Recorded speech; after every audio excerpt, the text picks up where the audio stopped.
Some of you don't actually know who you are. You only know who you had to become to survive. And that's not your fault, but it is your reality. So tonight, we're asking a dangerous question. Who are you without that trauma? Because if everything you've been through has shaped you, then what happens when you try to let it go? You know, most people don't realize this, but trauma doesn't just hurt you. It builds you. It builds a version of you that can handle all the chaos of the world. A version that doesn't trust easily, that doesn't open up to every person you come in contact with, and it doesn't rely on anybody other than yourself, because you're so used to being put down, to being forced to be alone and handle things on your own, that you just don't trust the same way anymore. And after a while, that version of you, it just starts to feel normal. You tell yourself things like, this is who I am. But it's not. It's who you had to become to survive something in your life. For me, there was a point where everything changed in my life. Injuries that I went through, the setbacks that I went through, feeling stuck, just watching my life slow down while everything else in the world kept moving, while everyone else around me kept moving. And there's been several moments in my life where this has happened, and we're going to talk about some of those tonight. But I would say there's probably two major things that happened in my life that changed me significantly. And we're going to get into that. But when that sort of stuff happens, it puts you in a different headspace, like really, really quickly. You stop thinking about who you want to be, and you start focusing on how you're going to get through each and every day. Your dreams, your aspirations, everything of that nature all gets put on pause because you go into a sort of survival mode. All you care about is just making it to the end of the day. And without even realizing it, you build an armor around you. And this isn't just like some light armor. This is some thick armor. You get colder because of it. You're more guarded. And you're way, way, way more controlled. And it's not because you want to be. No. It's because that's what makes you feel safe. Here's the truth, though. Survival mode doesn't ask who you are. It tells you who you need to be just to make it through. And this is where things get weird, naturally. Because eventually, things are gonna calm down. As always in life, things tend to bounce back to normal, unless it's something way beyond repair. But in most situations where you fall into an emotional crisis, things tend to bounce back eventually. But then you have to deal with it in the aftermath, from getting out of survival mode and getting into reality again. Or at least, that's how things are supposed to be. But instead of getting out of survival mode and going back to normalcy, you would think that you'd be feeling better. But in the end, you really wind up feeling lost a lot of the time. And why do we think that happens? Why do we think that when we have to we go from our normal pace of things, right? Then we go into survival mode when a crisis happens. We just stop worrying about the future and everything. We're just worrying about our day-to-day and how to survive and how to get through the next moment. Then when things calm down, go back into normalcy or the new normal. Why is that? Because when survival mode isn't running the show anymore, you're left with a question that you've never had time to ask yourself. Who am I without all this trauma? Am I the person I was before the trauma? Or am I a new version of myself because of the trauma? And it's kind of like what we talk about in my books and stuff like that too. How with the Diligent Company, if they erase the trauma of one's past by using PC3, doesn't that ultimately take away who that person is? Because their trauma sometimes in life is the building blocks to build into the person that they've become. So if you remove those building blocks, aren't you essentially removing who you are? Aren't you taking away a piece of you? A lot of people confuse their coping mechanisms with their personality. You think, I'm just someone who just doesn't trust people, or I'm just someone who keeps to myself, or I'm just someone who naturally shuts down when put into a conflict. But that's not your personality. That's your protection. And when you start healing, that protection starts to crack. And that feels uncomfortable for most people because you're so used to putting up these walls, these guards, that when you start to let them down, it's very unfamiliar territory and it can be nerve-wracking at times. Because when that starts to happen, you start to lose sense of reality. You don't know what's real anymore because you're walking away from what you're comfortable with, what you're used to, what you've put yourself in a position of only knowing. And if the pain builds you, then the healing has to feel like it's losing yourself. Because the pain is building up this armor on you to make you feel stronger, to make you feel invincible against anything trying to harm you, whether it be physically or emotionally. And the healing comes in and it starts freeing that armor up. It starts loosening things up, starts allowing you to start trusting again, to start putting yourself out there. And that feels like losing yourself because you're so used to feeling such a certain way. So let's separate things a little bit right now, okay?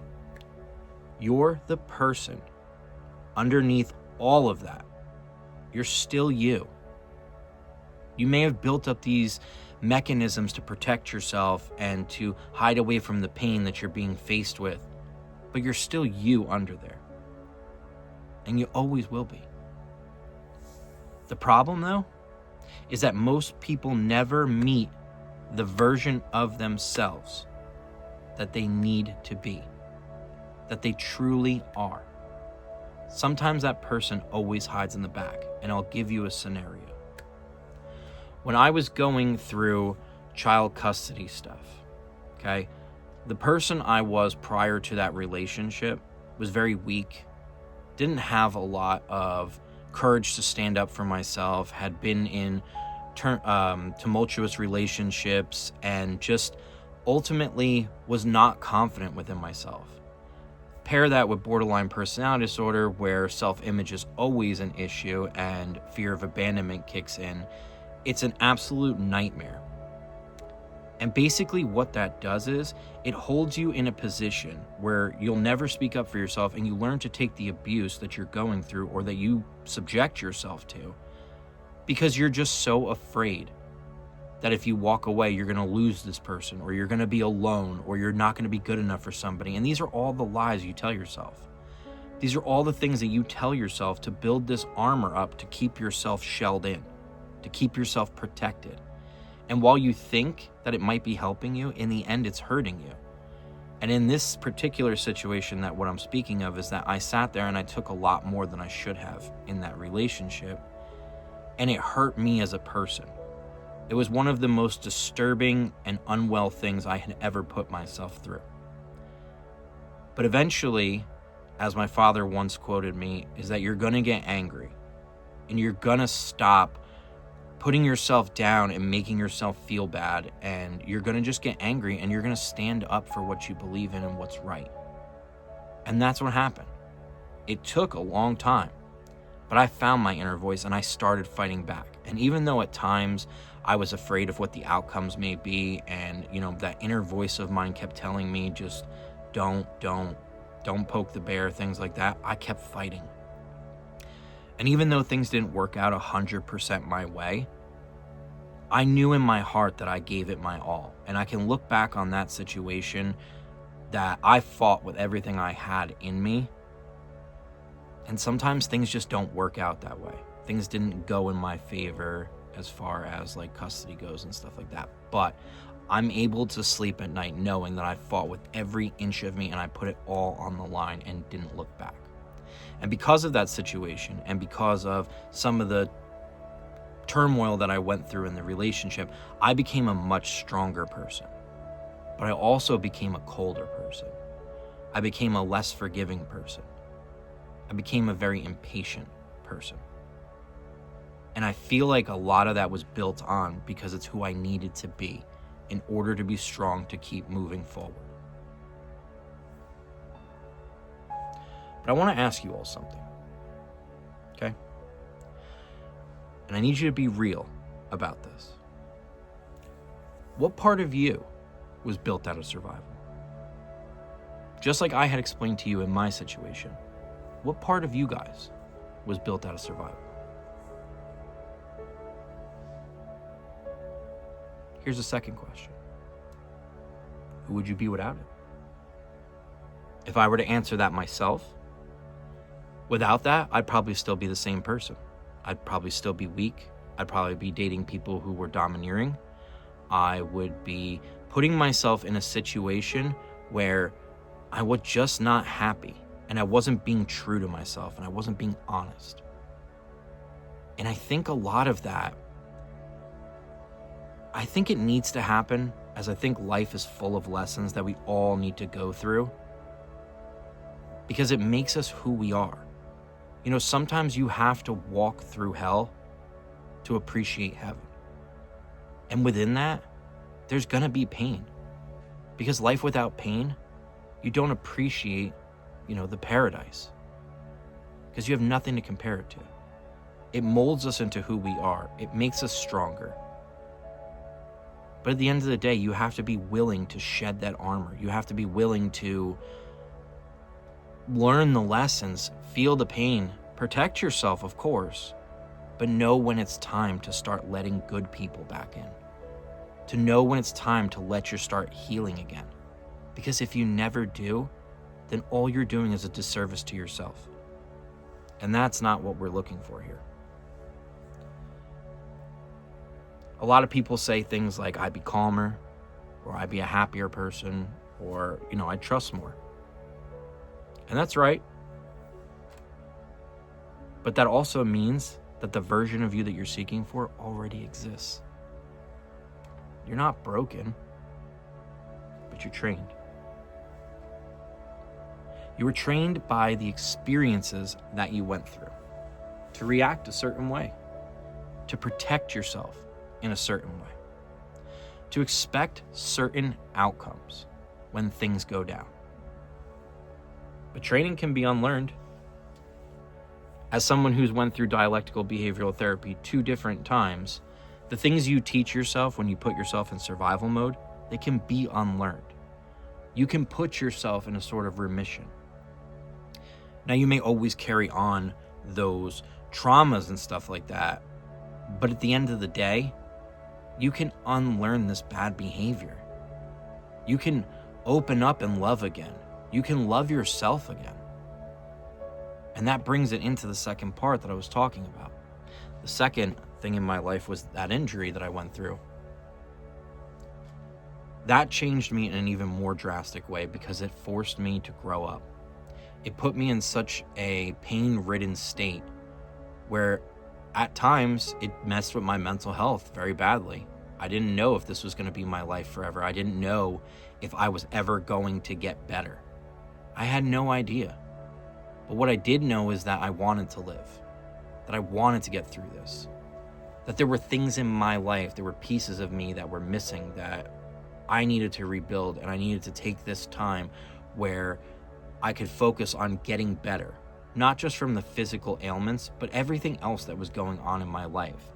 I had just come out of one of the most stressful times at my job where I did the Christmas rush alone, working 12 hours a day with no breaks for 6 days a week, and it was too much. It crippled me. It put me into a state where I needed to go out at the end of December for mental health reasons because I felt myself dissociating, because I was so stressed out and so overworked, and everything just felt like it was crashing in on me. And I just didn't want to put myself in any more danger. And it actually took my old roommate Steve to see me on my bed just staring off into space after like being crippled at work to say, hey, you need to take time off. I'm not suggesting anymore. You need to call the hotline and take time off. So I went out on FMLA because of that, because I was having not a complete mental breakdown or anything like that, but I was just so overwhelmed that my normal symptoms of BPD and stuff like that started resurfacing, and they usually weren't. Like, I'd have things here or there, but not like this. So I took his advice, and I went and I talked to somebody, and I was approved for FMLA, and I took 2 weeks, and I got myself right. And then when I came back, it was like a month later is actually when I got injured.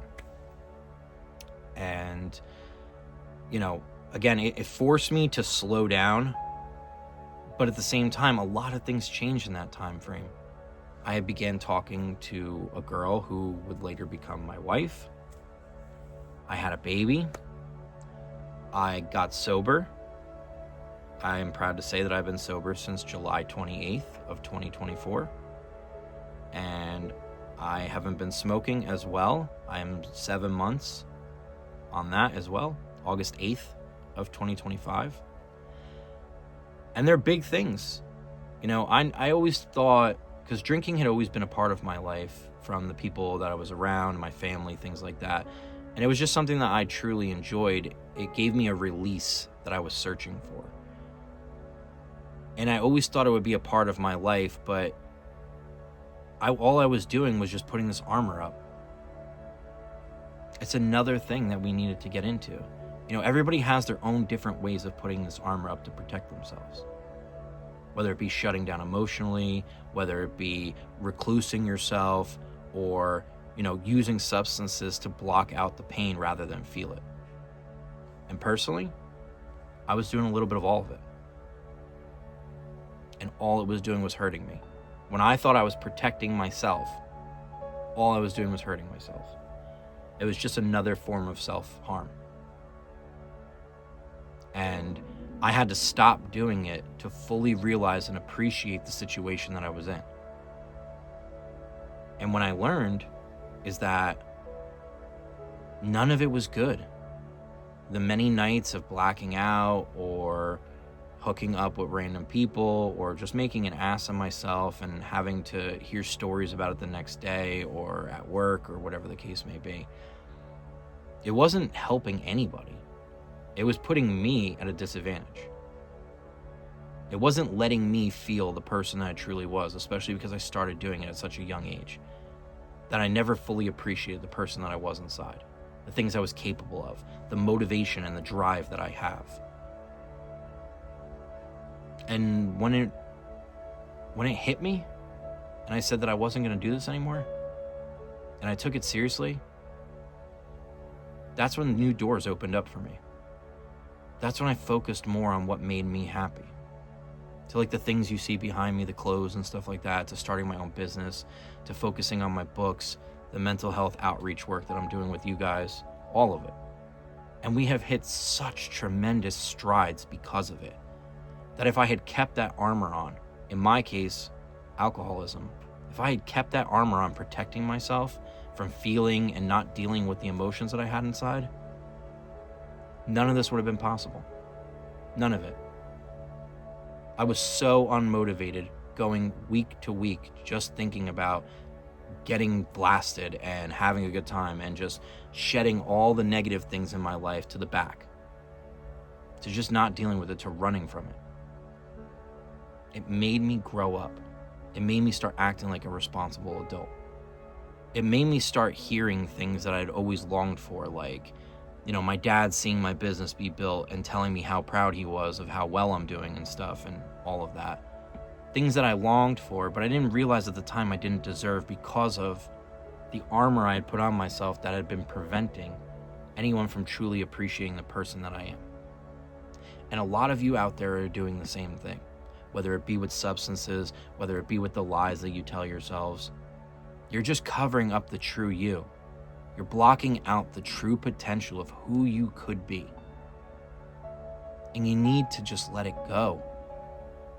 You need to take a personal inventory and see how much you're putting yourself at a disadvantage by protecting yourself. Everyone goes through trauma. Everyone has bad things happen to them in life. But it's how we face those problems and how we keep moving forward is what defines us, what builds us stronger. Because the true armor is how you can take that hit, keep moving, take on the next hit, keep moving, and just keep pressing. No matter how bad it gets, you never give up. You put your feet firmly planted in the ground, you face it, and you move on. You don't put yourself at a disadvantage because of it.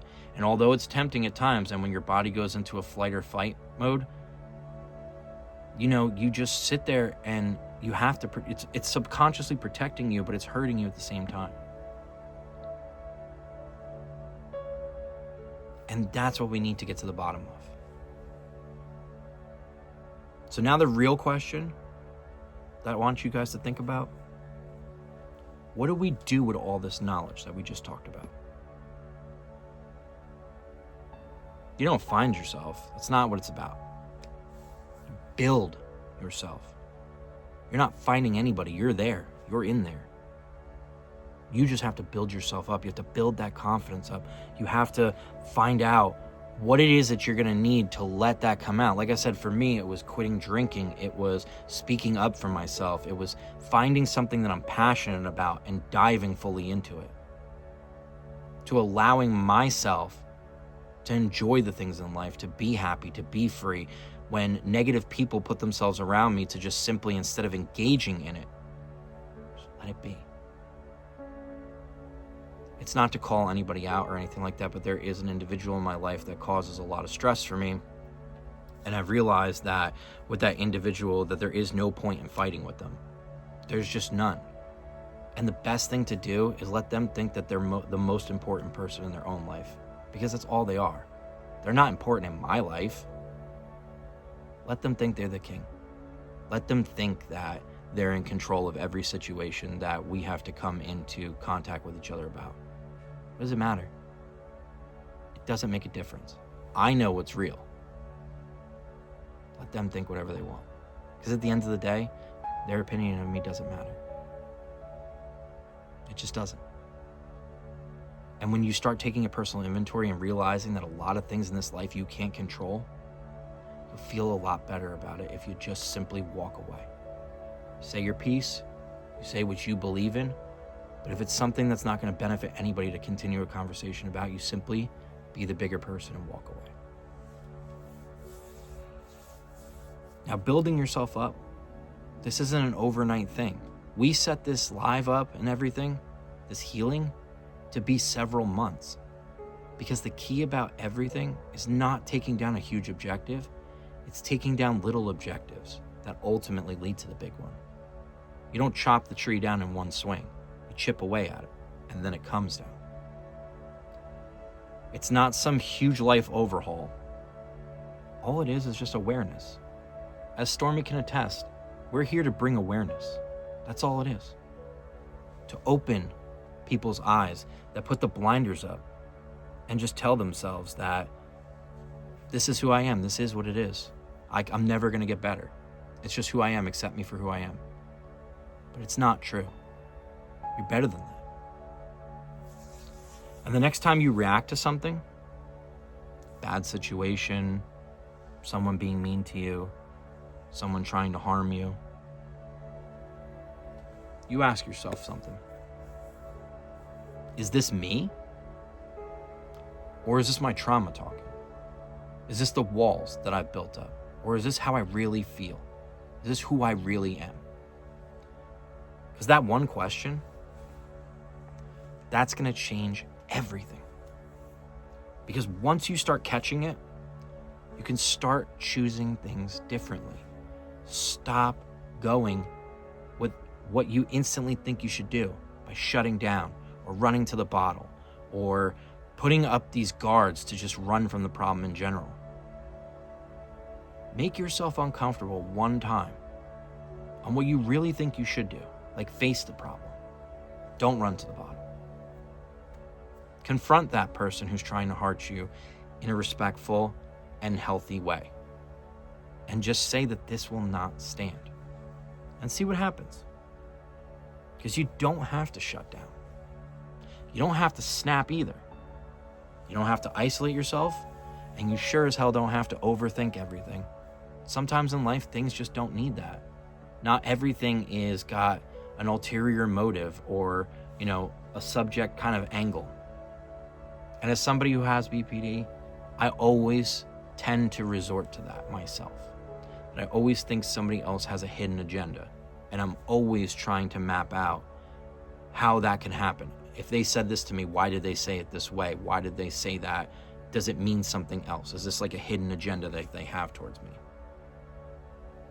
But instead, you can just respond appropriately instead of react. You can actually respond the way you should be doing, the way that inner you wants you to do it, rather than what you've trained yourself to do, to just simply react. That's not what we're trying to do anymore. We're trying to unlock that portion of you, to try to open things up, to bring awareness, to make people deal with the things that they have to deal with, respectfully stand up for themselves, and let that inner voice come out, to let your guard down, to feel what you need to go through. And it's not going to be an easy journey. None of this will.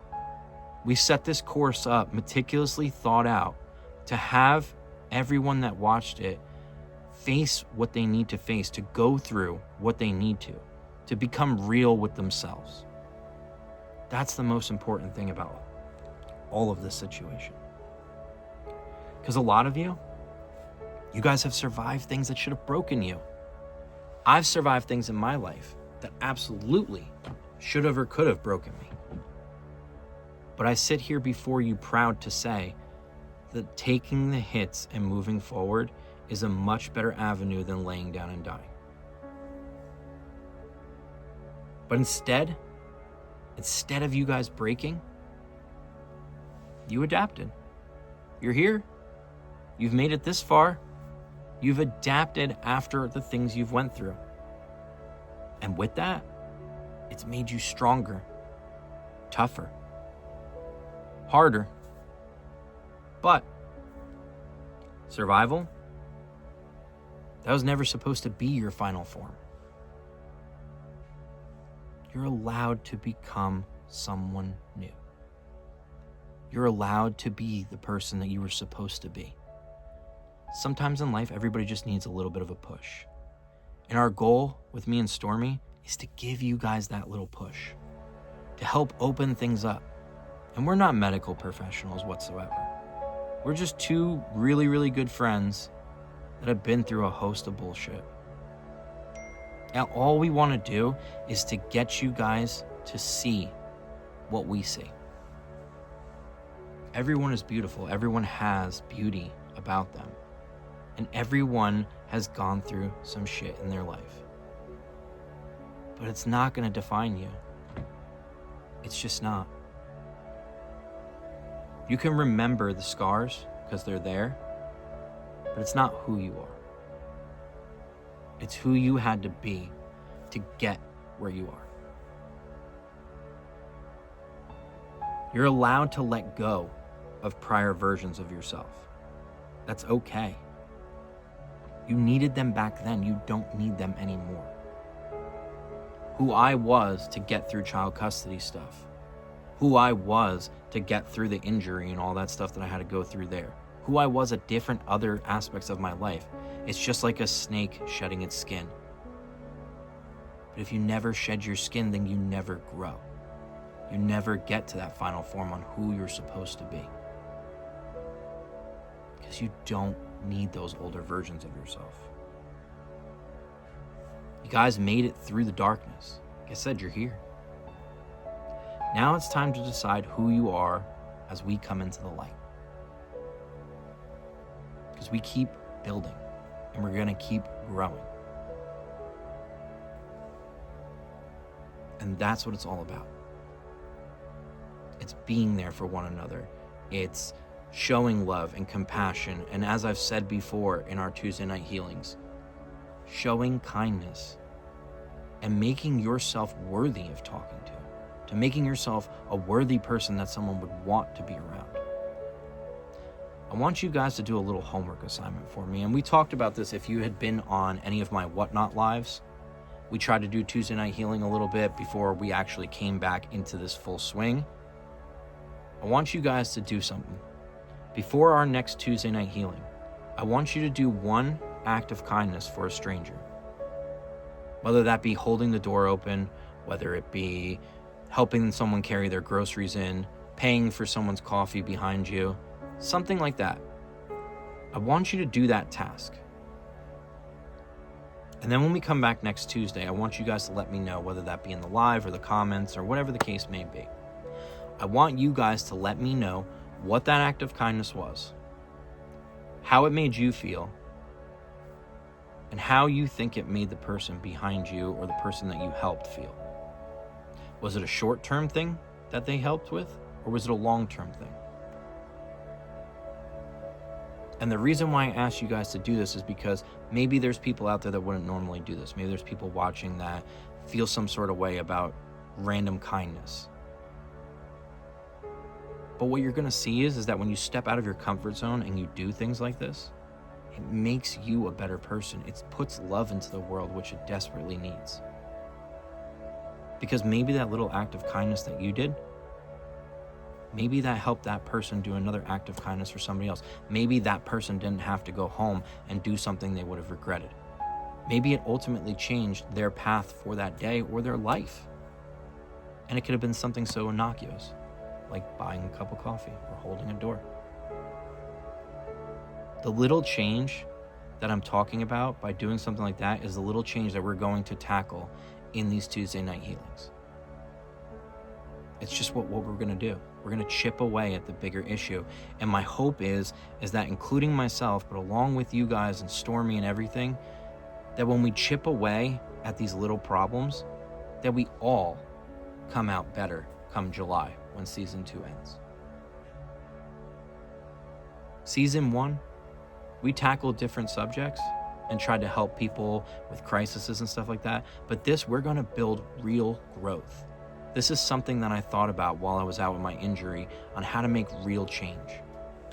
And I think this is going to be the way that we do it. And my question to you guys is, do you prefer the pre-recorded version like I've given you now? Or would you rather have it live? Would you rather have it more intimate? Because we're testing out different things, and I need to know from you guys where you stand with all of it. Because I could do simply both. I could post the live and I could post the pre-recorded, one in a YouTube format and the other on TikTok. But let me know what you guys think. Let me know what would be more beneficial to you. But I want to leave you guys with something. If you keep coming back and you keep being honest, it's going to help you tremendously. As somebody who went through it myself, being honest was the most important thing. Because then once you're honest with yourself, everything else just falls into place. You'll be a more respected person. You'll be a happier and healthier person. You'll care more about what happens to you on a day-to-day basis.